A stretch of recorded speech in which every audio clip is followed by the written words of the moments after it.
The good old days. When you first saw the sermon title, maybe this morning or before, you may have wondered, maybe in some part of your mind, if I was going to come out with one of those red hats. You know the ones, right? Yes. Known only by 4 letters. Make America Great Again. But this is the sermon that David Gordon won at the annual auction last fall, and I can assure you that that's not David. No, that's not what you had in mind. And seeing no hat, I'll press on. David was envisioning something more reminiscent of the struggle to really know when the good old days are happening, how you discern that in order perhaps to enjoy them a bit more while they're occurring. Little did David know that he was bringing right to me and to my desk and to my challenge probably one of the deepest spiritual challenges I have in my life. I'd like to begin with a Buddhist parable. There once was a man who was being chased by a tiger, and as he ran from the tiger, he found himself cornered on a cliff. The tiger advanced, and the only way was over the edge of the cliff. And so the man began to make his way down the cliff, starting to slip on the rocks when he saw a vine, and he took hold of it.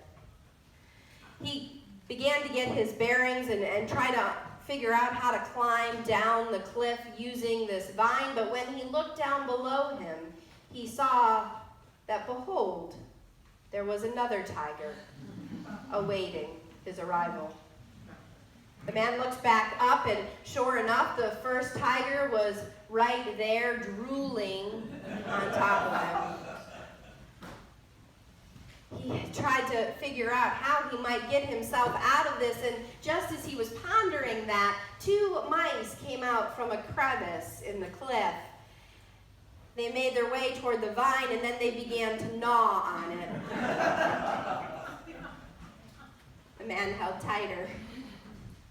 And as he looked up and looked below and then watched the mice, he noticed that there was some fruit that had made its way, a creeping vine over the cliff, and lo, there was a perfectly ripe strawberry right in front of his face. The man let go, shaking a little with one hand, and plucked that beautiful red strawberry, tasting it, the sweetness almost puckering his mouth. And he smiled. The end.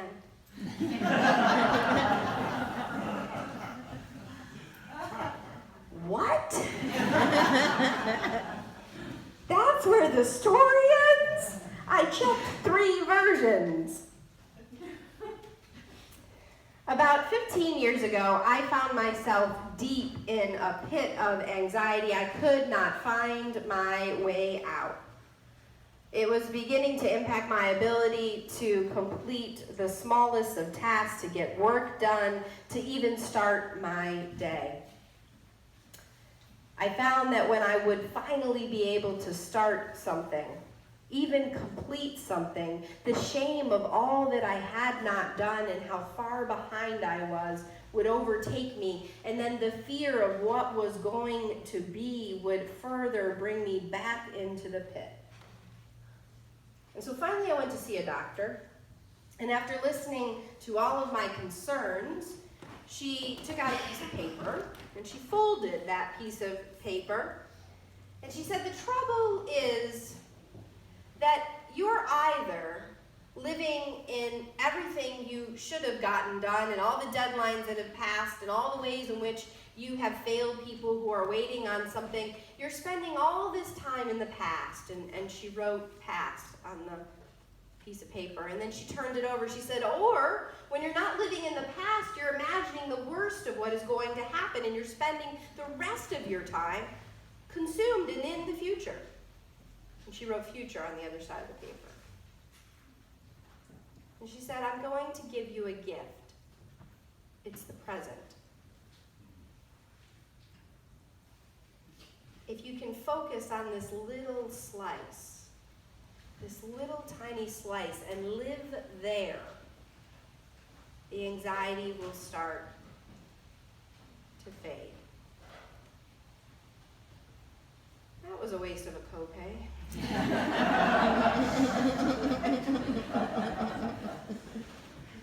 I took the paper and I shoved it in my coat pocket and rolled my eyes and got out of there about as fast as I could.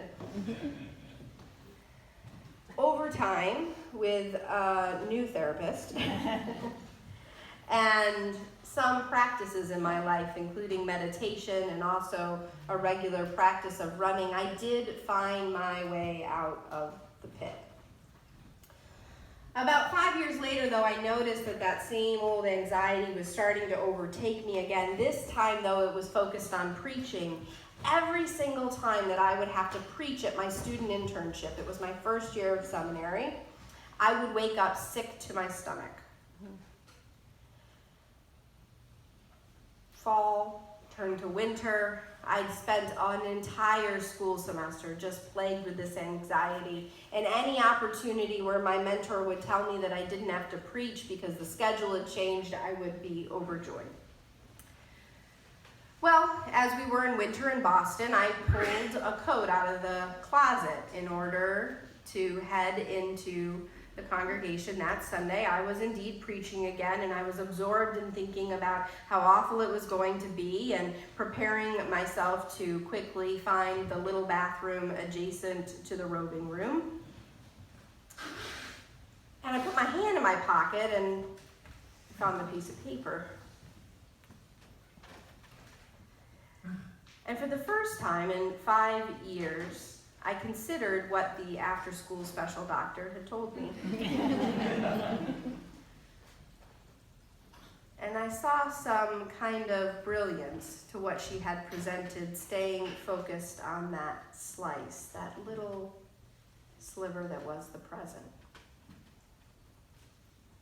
That day changed the way I forever spoke in public. I stopped anticipating 5 minutes or 10 minutes out, getting whatever I needed to say just right and would I remember it. I stopped living in the little misstep or the way I used an incorrect word 5 minutes before, and instead I just stayed in the slice, the present moment. And I found that it turns out the congregation was in that present moment too. And it wasn't all so scary or lonely. When were the good old days? Macklemore and Keisha lament in their song, Good Old Days. I wish somebody would have told me, babe, someday that these will be the good old days. All the love you won't forget and all the reckless nights you won't regret.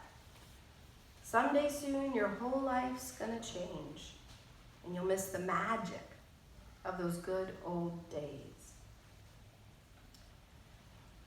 Mothering, in my experience, parenting, will teach you about the challenge of staying present. Amen? Amen. I spend days, sometimes weeks, wishing my children were older or younger than they are. The baby is growing too quickly. The toddlers are growing too slowly. When will everyone go to the bathroom on their own?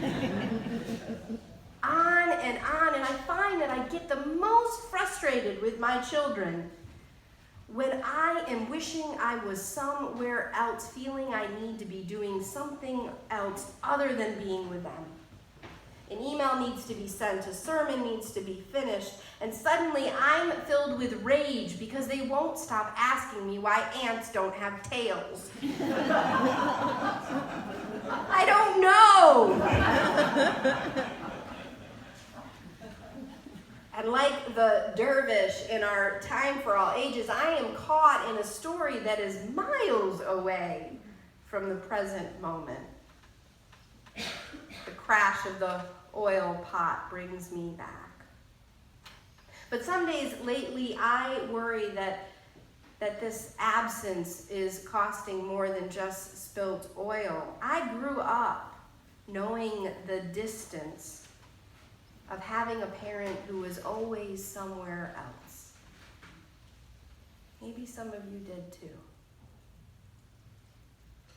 Truth, I think, is that there are no good old days. We can romanticize the past as easily as we can turn it into a nightmare. The same is ever more true of our future.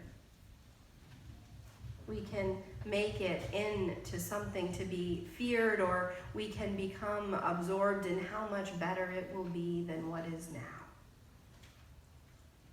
Consider even the way our mind works around memory. If you're recalling maybe an injury you had, or a painful or difficult surgery, right? We think we remember how bad it was, but really we don't, because if we did, if we remembered the pain exactly as it was, you double over, or you might even pass out, right? Our mind is kind of a trickster in that way, with good reason. Recently, I began a practice, thanks to David bringing up this sermon topic, that helps me a little bit live in that sliver between past and future. Each morning when I wake up, often not by my own will,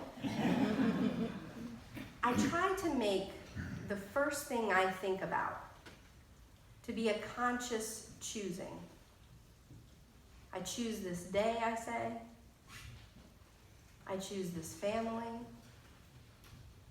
I choose this life. Now, I don't always want to say yes. Anne-Marie, my wife, once said to me when the twins were about 4 months old, she's in the back row if you're wondering,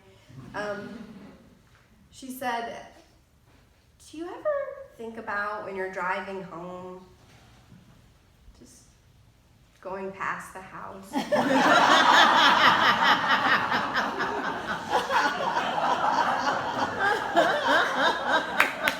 That's good. Yes. But I don't tell anyone.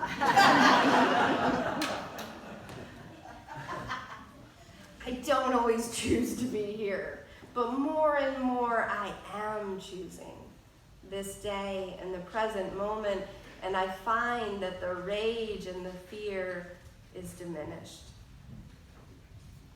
We live between tigers with mice nibbling on our last lifeline.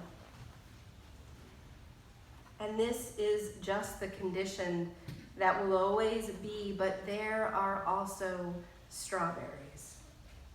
And they are so sweet that it hurts sometimes. Someday it will be otherwise. The mice will win, the vine will snap, our grip will falter, the tiger will leap, but that is not this day. This day is the ripened strawberry, the oil gifted and begging to be put to use. This day is out of bed, dog up the hill, lover beside you. This day is silver candlesticks and paintings and flame. This day begs to be plucked, tasted, loved, and made good in you. Choose this good old day as she has chosen you.